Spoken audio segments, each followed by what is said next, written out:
Olá, minha querida aluna, meu querido aluno, aqui é o professor Egberto Buarque e eu vou comentar com vocês, como eu prometi aí para a turma do IMP, né?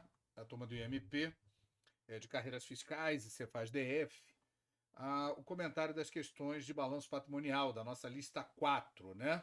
Então é para esse público aqui que eu estou gravando. Você que não está nesse curso, é bem-vindo também. O nosso visual é esse mesmo, né? Sem muita produção, né? Imagem aqui, iluminação estourada mesmo, é desse jeito. E de pijama aqui, ó, gravando um pouco antes de dormir, né? Sem figurino e sem cenário, porque o que aqui importa o que importa aqui é o conteúdo, beleza? Então vou comentar aí nessa primeira jornada as 10 primeiras questões, já vamos na tela sem enrolação. Então, balanço patrimonial, questões de concurso, eu sou o professor Egberto Buarque. O meu Instagram é @egbertbuarque, Egbert Buarque. Segue lá. Egbert.buarque não, né? Egbert Buarque, sem ponto, tudo junto. Tudo junto, beleza? Então vamos lá. Primeira questão, em 31/12 de 2024, uma entidade apresentava os seguintes dados em seu balanço patrimonial referentes a ativos e passivos, né? Adiantamento a sócio, daqui a 90 dias, 10 mil, disponibilidades 20 mil, receita antecipada para 60 dias, 30 mil, clientes para receber em 180 dias, 40 mil, salários a pagar daqui a 15 dias, 50 mil, e participação em empresas coligadas, 60 mil. Então ele quer saber, assinar a opção que indica o ativo circulante da entidade em 31/12, em 31/12 de 2024, né? Então você tem aí ah, uma questão, né, típica de balanço patrimonial que fala de classificação de contas, né? Classificação de contas. Classificação de contas, você vai ter, você vai ter aí as contas que ele quer do ativo circulante. Então vamos lá. Adiantamento a sócio. Gente, adiantamento a sócio, ele já começou de pegadinha, né? Já começou de maldade, com maldade no coração. Por quê? Porque você tem que lembrar daquelas exceções de classificação de curto e longo prazo, né? As transações não usuais entre partes relacionadas, não é isso? Os direitos oriundos de vendas, adiantamentos, vendas a prazo, adiantamentos e empréstimos, né? A quem? Coligadas, controladas, diretores, acionistas, participantes do lucro, que não constituam negócios usuais na exploração do objeto da companhia. Só que ele não falou, né? Ele falou aqui, uma entidade representável, ele não diz qual é o objeto dessa companhia. E aí eu falei para vocês na aula, né? Falei, olha, pode ser que ele simplesmente apresente uma conta empréstimo a sócios, né? Adiantamento a sócios, e quer saber se você lembra das partes relacionadas. Então, ele já está com maldade aqui, por quê? Porque esse adiantamento a sócio não é ativo circulante, é realizável a longo prazo. Beleza? Realizável a longo prazo. Depois vem disponibilidades, aí sim é ativo circulante, já tem 20 mil. Receita antecipada, minha gente, é passivo. Né? Como é para 60 dias, é passivo circulante, ou seja, quem recebe antecipadamente tem dívida. Tá? Clientes para receber 180 dias, ou seja, é curto prazo, já estamos em 40 mil. Salários a pagar daqui a 15 dias, a pagar é passivo, passivo circulante. E participação em empresas coligadas, isso é investimento, né? Então você tem aí a primeira questão, 60 aí de ativo circulante. Essa é a nossa resposta, gabarito letra A, beleza? Então já tinha a maldade aqui de adiantamento a sócio, que é aquela exceção, né? Que mesmo que seja para receber no curto prazo, a lei 6.404 no artigo 179 manda classificar no longo prazo, né? É aquele bom e velho princípio da prudência. É, princípio da prudência. Não dorme não, que tem princípio da prudência aí. Beleza? Então, gabarito letra A. Questão número 2. Número 2. Assinale a opção que indica uma conta de natureza devedora. Gente, depreciação acumulada é credora. Provisão para contingências. Depreciação acumulada é do ativo e é credora, então é redutora do ativo. Provisão para contingências é do passivo e é credora. Receita recebida antecipadamente é passivo e é credora. Gastos na emissão de valores patrimoniais é do PL e é devedora. Por exemplo, aqueles gastos que nós vimos lá nas reservas de capital, quando eu coloquei o exemplo lá de ágio na emissão de ações, Eu falei gastos de emissão. É uma conta devedora do PL. Só vai ter reserva de capital de ágio na emissão de ações se o ágio, né, obtido superar esse gasto de emissão, né, o valor líquido do ágio, né? Então, gasto de emissão, sim, é uma conta de natureza devedora, ela é redutora do PL, redutora do PL. Perdas estimadas com crédito de liquidação duvidosa é uma conta redutora do ativo, tem natureza credora. Então, questão número 2, gabarito, letra C de casa. C de casa não, desculpa, D de dado. Questão número 3. Ao realizar uma auditoria nas demonstrações contábeis da sociedade empresária Alfa Limitada, os auditores fiscais observaram que o passivo circulante no balanço patrimonial apresentava um registro de 500 mil, referente a direitos da propriedade da sociedade empresária a serem recebidos após o término do exercício seguinte. Opa, então já tem uma coisa errada. No passivo circulante você tem um direito, né? Tá errado isso. E no passivo circulante ainda errou 2 vezes, né? Sobre o referido registro, considerando as informações apresentadas, assinale a afirmativa correta. Letra A, está incorreta e resultará em superavaliação do ativo. Não, subavaliação, porque você está classificando no passivo uma conta que você deveria classificar no ativo, né? Então você está subavaliando o ativo, tá? B, está correto e não refletem os valores de impostos a recolher, né? Tem nada a ver, ninguém está falando nada de impostos aqui, só porque falou auditor fiscal. Letra C, está incorreta. Tudo bem, está incorreto, pois os valores deveriam ter sido registrados no ativo circulante. Não, deveriam ter sido registrados no ativo não circulante, né, no subgrupo ativo realizável a longo prazo. Por quê? Porque é depois do exercício seguinte, né? Letra D, está correto? Não, não está correto. Um direito estar no passivo não está correto.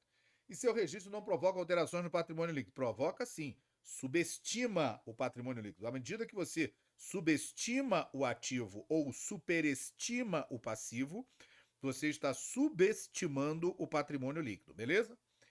E letra E está incorreta, pois os valores deveriam ter sido registrados no ativo não circulante. Essa é a resposta, né? Porque é um direito e é um direito de longo prazo. Como é que eu sei que é um direito de longo prazo, professor? Como é que eu sei? Porque é referente a direitos da sociedade empresária a serem recebidas após o término do exercício seguinte. Se é após o término do exercício seguinte, estava falando aqui no microfone, né, para ficar alto. Então é no longo prazo, é no ativo realizável a longo prazo. Não chora, não, é isso mesmo. É no ativo realizável a longo prazo. Beleza? Próxima questão, questão número 4.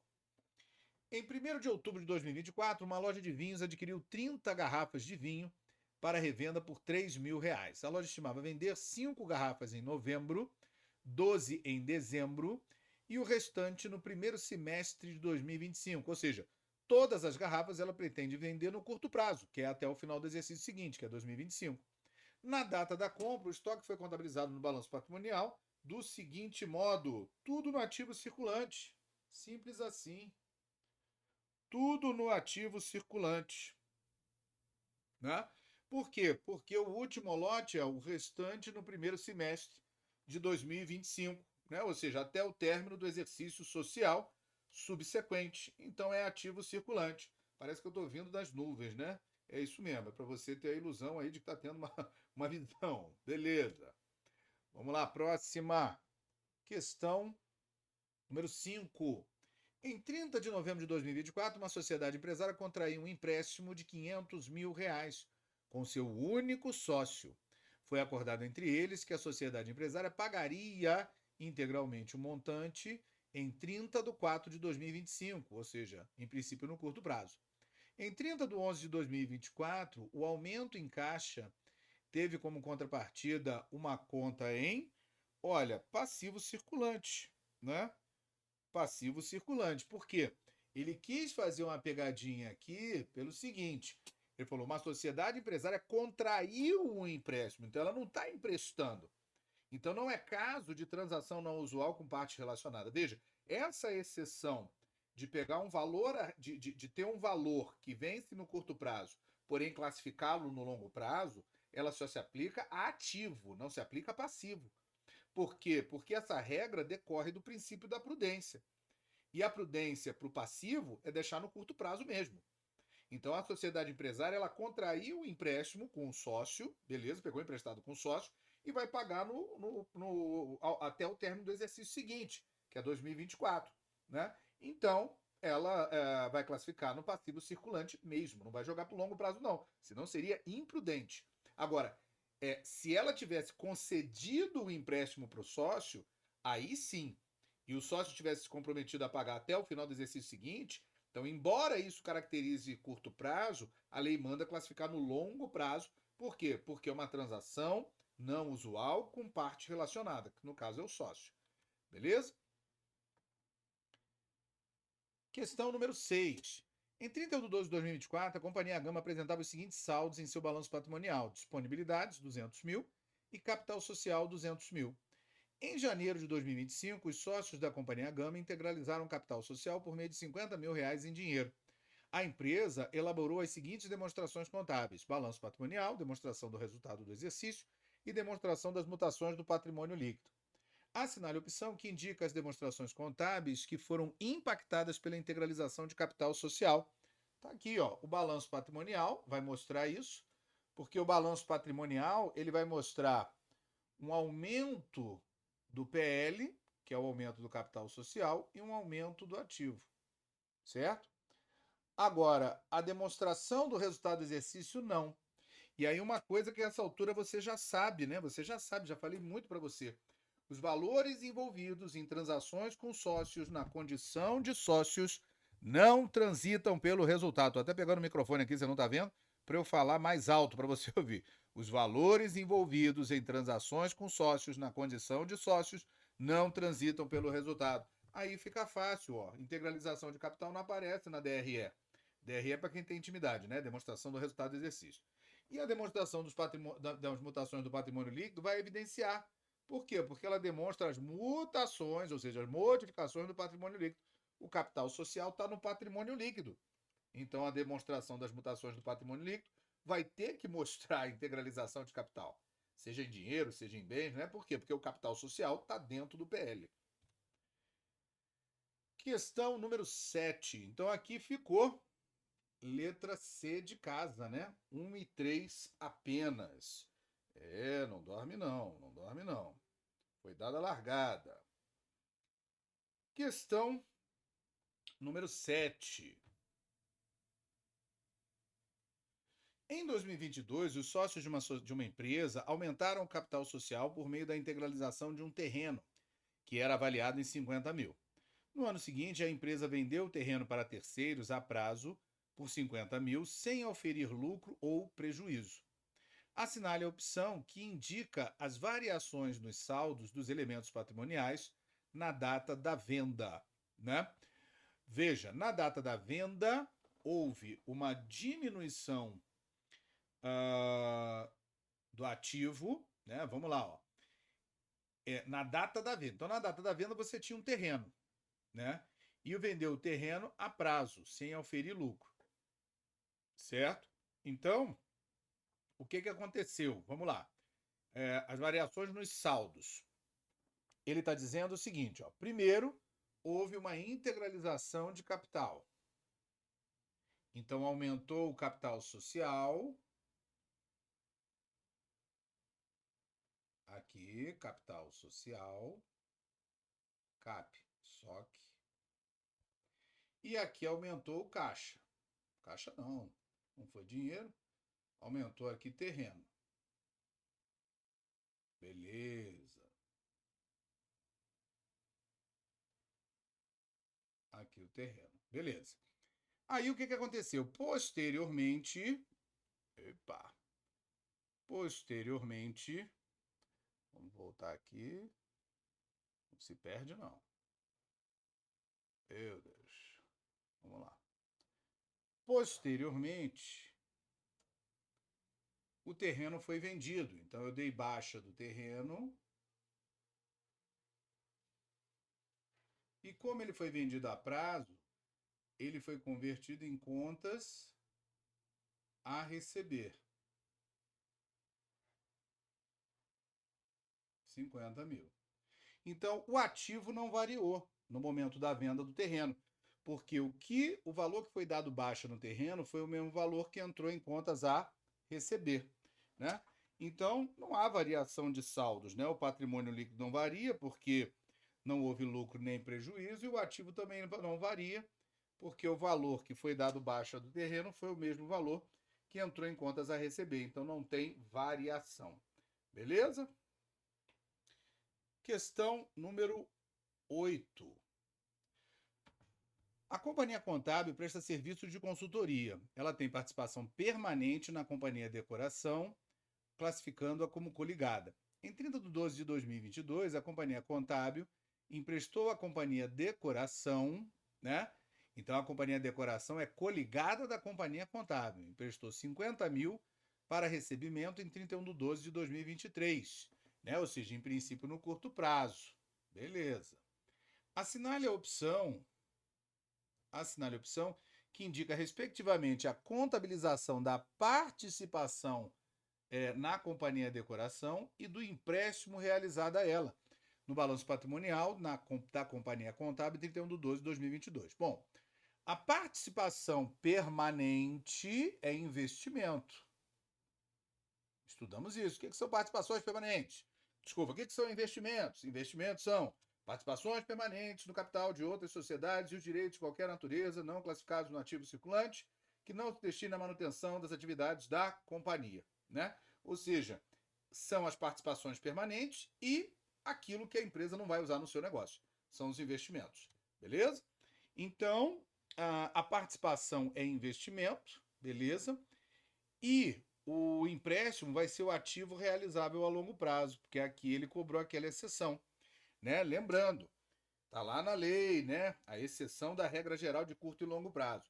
Os direitos oriundos de vendas, vendas a prazo, adiantamentos e empréstimos feitos a quem? Controladas, coligadas, diretores, acionistas, participantes do lucro, que não se constituam negócios usuais na exploração do objeto da companhia. Mesmo que esses direitos vençam no curto prazo, a companhia vai registrar como se fossem de longo prazo. Ele cobrou isso nessa questão, mais uma vez. Questão 9. Uma das premissas abaixo apresentam as principais características de um ativo imobilizado. Tem natureza relativamente permanente. Sim, tem natureza relativamente permanente, ou seja, ele fica no negócio, né? Ele se mantém no negócio. Perfeito. Tanto que antigamente fazia parte do ativo permanente. Não é utilizado na operação dos negócios. Falso. Tem que ser utilizado para ser ativo imobilizado. Não é destinado à venda, mas ao uso. Perfeito. É intangível, pelo amor de Deus, aí não, é tangível, com vida útil acima de 1 ano. Tudo bem, vida útil acima de 1 ano, ok. Mas intangível não, né? Me ajuda. Então, as características são 1 e 3. 1 e 3. Questão 10. Para a gente fechar esse primeiro lote aí. Vamos lá. Ele coloca, uma empresa comercial apresentou os seguintes saldos. Estou vendo aí todos os saldos. Considerando-se as informações apresentadas, o saldo do ativo circulante, né, o saldo do, então vamos classificar as contas, ó. Caixa é ativo circulante, tributos a pagar curto prazo é passivo circulante, contas a receber curto prazo é ativo circulante, estoques é ativo circulante, reserva de lucros é PL, capital social é PL, tributos diferidos ativos é ativo não circulante, ações em tesouraria é PL negativo, redutora, outros resultados abrangentes, ele é credor, então é positivo, é PL positivo. Depois, imobilizado é ativo não circulante, investimento em controlada é investimento, ativo não circulante, fornecedores curto prazo é passivo circulante, empréstimos e financiamentos de longo prazo é passivo não circulante, e tributos diferidos passivos é passivo não circulante, né? Então, o ativo circulante é 39 mil, vamos somar o ativo circulante, ó. Vai ser 2 mil 2.000, mais, né, 2.000 de caixa, mais contas a receber, 10.000, mais estoques de 20.000, até aqui está dando 32.000. Tem mais algum ativo circulante? Não. Então, ativo circulante não é 39.000, e sim 32.000. E o passivo circulante? Vamos ao passivo circulante. Tributos a pagar a curto prazo, 15.000, mais... nessa página aqui não tem mais nada, vamos na outra. Fornecedores curto prazo. Fornecedores curto prazo, 5.000, né? 5.000. Fornecedores curto prazo, 5.000. Tem um númerozinho sem título lá em cima, mas é 5.000, tá? 5.000. Então, isso vai dar 20.000. Então, aqui, 20.000. Errado. Passivo não circulante. Eu vou ter empréstimos, financiamentos e tributos diferidos. Eu vou ter 35.000. Né? 35.000. Então, não é 30.000, é 35.000. Patrimônio líquido, eu tenho reserva de lucros, 30.000, capital social, 100.000, então já foi 130. Ações de tesouraria, você tira 25, então fica 105, mais 10.000 de outros resultados abrangentes, vai dar 115.000. Né? 115.000. 115.000. E a opção E, que é a correta, ativo não circulante, eu tenho investimentos incontrolados 51, com 80.000, 131.000, né? 131.000 com 7, vai dar 138.000. Vamos ver aqui, ó, vamos achar aqui. 138.000, exatamente.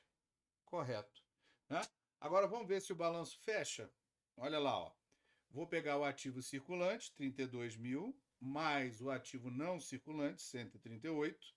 Isso vai dar 170, o ativo total. Gravou aí? Agora eu vou pegar o passivo circulante, que é 20.000, mais o passivo não circulante, que é 35, mais o patrimônio líquido, que é de 115, também dá 170, tá tudo fechadinho. Beleza? Então aí ficou letra E e fechamos aqui nossa primeira jornada de gravação, né? Um grande abraço a todos. Não estranhe o cenário nem o figurino. O importante é o conteúdo. Fiquem